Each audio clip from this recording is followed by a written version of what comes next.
जब सुने के होई भोजपुरी गाना बस बजे के चाही गाना।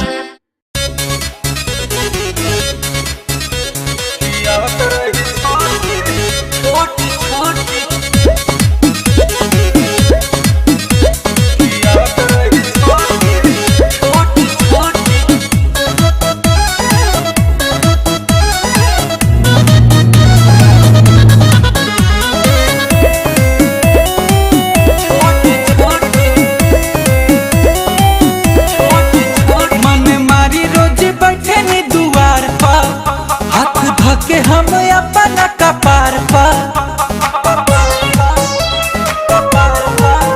मन मारी रोज बैठनी दुआर पर हाथ धके हम अपना कपार पर उनके याद में रोई रे यारवा भुइया में हम लोटी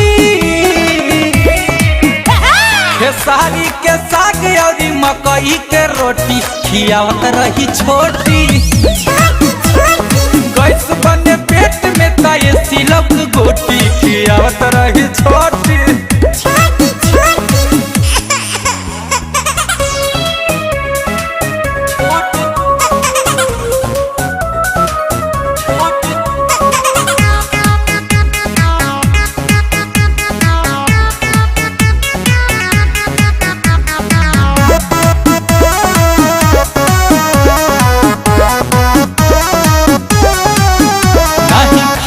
जाता नहीं पियल जाता अब जान बिना एको पड़ा जियल जाता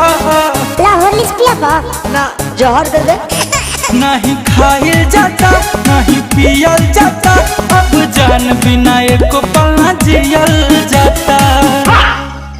क्या दर्द है तेरी आवाज में छोरे। एकरे चलते मिले जब आवे मन हर सावे बानी डबल चोटी खेसारी के साग और मकई के रोटी खियावत रही छोटी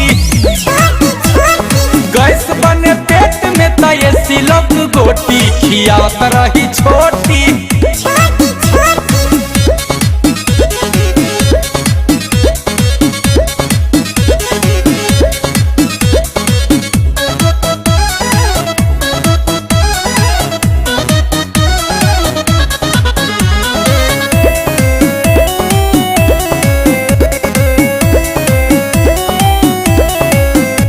स्कूल के पीछे पिपरा के नीचे सुना ब्रिजेश बिहारी ओकर याद खींचे। अरे हाँ रे स्कूल के पीछे पिपरा के नीचे सुना ब्रिजेश बिहारी ओकर याद खींचे। डीजे पीछे बंद कर अभी तो चोंगा बजाएगा। गुंजन प्रियांशु के मौत न आवे कतनो जहर घोटी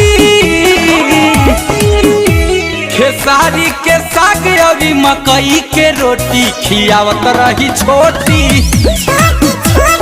गैस बने पेट में ताये सिलक गोटी खियावत रही छोटी।